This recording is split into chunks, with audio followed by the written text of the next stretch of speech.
Hi everyone, welcome to my YouTube channel pi classes by Monika. आप लोगों को हम डेफिनेट के प्रीवियस ईयर क्वेश्चंस करवा चुके हैं। आज आप लोगों को इनडेफिनेट के प्रीवियस ईयर क्वेश्चंस करवा रहे हैं।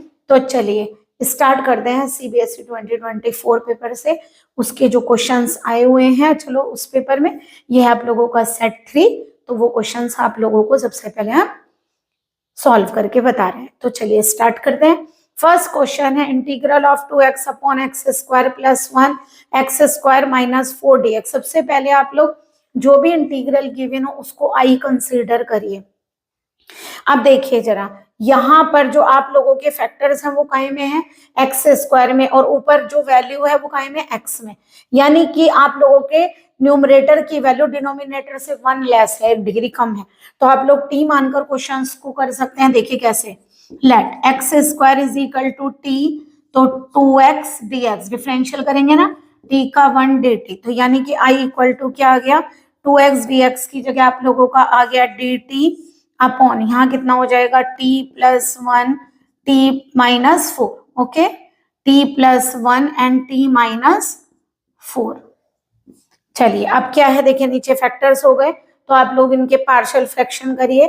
पार्शियल फ्रैक्शन कैसे करते हैं, फैक्टर क्या, देखिए ऐसे लिखिए, इसे 1 अपॉन डी टी यहाँ लिखिए। तो ये फंक्शन है आप लोगों का, तो इसके पार्शियल फ्रैक्शन करने हैं। टी प्लस 1 टी माइनस 4 क्या करेंगे, ये लीनियर है, तो आप लोग a upon t plus 1 and next value is b upon t minus 4 यहाँ लिखिए बाई पार्शियल फ्रैक्शन। यहाँ लिखिएगा by partial fraction. 1 equal to क्या होगा, एलसीएम लेंगे तो दोनों तरफ से cancel out, b t plus 1। Okay, अब देखिए 1 इक्वल टू यहाँ से कितना आ गया। सबसे पहले दो तरीके हैं, या तो आप कोफिशिएंट कंपेयर करके करिए, अदरवाइज वैल्यू सब्सटीट्यूट करके करिए। चलिए हम वैल्यू सब्सटीट्यूट करके कर लेते हैं। सबसे पहले इस फैक्टर को 0 रखिए, put t plus 1 equal to 0। तो टी की वैल्यू बताइए कितनी आ गई, -1। इसको उठाकर रखिए 1 में, पुट इन 1, तो 1 इक्वल टू कितना आ गया, a 1 minus 4 is -3 and this 1 is 0। यानी कि a की वैल्यू आ गई आप लोगों की माइनस का 1/3। नेक्स्ट फैक्टर को 0 करिए। नेक्स्ट फैक्टर क्या है, t माइनस 4 इक्वल टू 0, तो t इक्वल टू 4। जिसके नीचे वाले फैक्टर को आप 0 करते हैं उसी की वैल्यू फाइंड होती है। इसे भी 1 में पुट करिए, तो बताइए कितना आएगा, 1 इक्वल टू यहाँ से आएगा, ये देखिए a वाला 0 हो जाएगा, b की वैल्यू कितनी आ गई यहाँ से 4 प्लस 1, यानी कि b की वैल्यू आ गई आप लोगों की 1/5। दैट इज आप लोगों के जो पार्शियल फ्रैक्शन हुए वो क्या हुए, t प्लस 1 और t माइनस 4। यहाँ पुट करिए, a कितना है आप लोगों का माइनस का 1/3, 1/t प्लस 1, और b आया है आप लोगों का 4/t माइनस 4। ओके, ये आ गया आप लोगों को। ठीक है, एलसीएम लेकर देखिए हमने कैंसिल कर दिया था।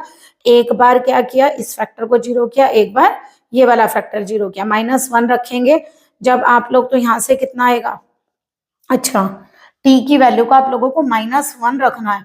-1 -4 इज -5 आएगा, है ना, -4 ही आएगा 1/5। Okay, -1 -4 is -5। अब जब t की वैल्यू को आप लोग क्या रखेंगे यहाँ से माइनस, अब यहाँ से देखिए इस वाले फैक्टर को 0 लेंगे तो 4 रखेंगे, तो 1 इक्वल टू कितना आएगा यहाँ से, ये हाँ 1 इक्वल टू यहाँ रखेंगे ना, 4 प्लस 1 5, सही है, b इक्वल टू 1/5। ये थोड़ा सा गलत हो रहा था, t की वैल्यू -1 पुट करेंगे तो यहाँ पे -5 बनेगा। ओके, तो t की वैल्यू आएगी माइनस का, a की वैल्यू आएगी माइनस का 1/5। अब करिए जरा, दैट इज, अब देखिए इसी फैक्टर का तो आप लोगों को इंटीग्रल करना था, तो हम क्या करेंगे, integrate with respect to t, या फिर यहाँ पुट कर दीजिए। तो i इक्वल टू आप लोगों का आ जाएगा 1/t plus 1 t minus 4 dt equal to minus का 1/5 integral of 1/t plus 1 dt 4 1/t minus 4 dt। Okay, तो देखिए इंटीग्रल क्या होगा, 1/5, ये कितना आ जाएगा log t प्लस 1, और ये आएगा 4 log, मॉडुलस में लिखिएगा t माइनस 4, और इंटीग्रेशन कांस्टेंट ऐड करेंगे, यहाँ पर पुट करिए आप लोग वैल्यू किसकी, t की, तो ये आ जाएगा एक्स स्क्वायर प्लस 1 4 log, यहाँ से आ गया एक्स स्क्वायर माइनस 4 प्लस सी। ओके, तो ये आप लोगों के इंटीग्रल का आंसर है। ठीक है, चलिए नेक्स्ट क्वेश्चन सॉल्व करते हैं। इसको सबसे पहले आई कंसीडर करिए। देखिए क्या करेंगे, आई कंसीडर, याद रखिएगा आप लोग, जब साइन और जैसे आप लोगों की यहाँ पावर ज्यादा होती है तो उसे हम रिडक्शन बोलते हैं, यानी कि रिडक्शन से क्वेश्चन को करेंगे। तो रिडक्शन से कैसे करते हैं आप लोग, पावर डिक्रीज करनी पड़ती है ना। तो पावर डिक्रीज करने के लिए देखिए आप लोगों को क्या करना होगा, याद रखिएगा, जब भी साइन कॉज हो तो हमें, मान लीजिए साइन की पावर 5 आई तो आप एक साइन पावर अलग करिए, 4 अलग। इसी तरह अगर कॉज आए तो कॉज में भी 1 पावर अलग करिएगा, but tan cot sec cosec इनमें आप 2 पावर से सेपरेट करिएगा। जैसे क्यूब है ना, तो अगर हम इसकी 2 पावर सेपरेट करते हैं और 1 पावर सेपरेट करते हैं, तो अब इस क्वेश्चन को आप करिएगा, ठीक है। अब देखिए क्या करेंगे, आप सेक स्क्वायर थीटा का में डायरेक्ट इंटीग्रल आता है, सेक थीटा का भी आता है। तो एक काम करिए, इसको बाई पार्ट्स करिए, ठीक है, इसको बाई पार्ट्स इंटीग्रेट करिए, ठीक है।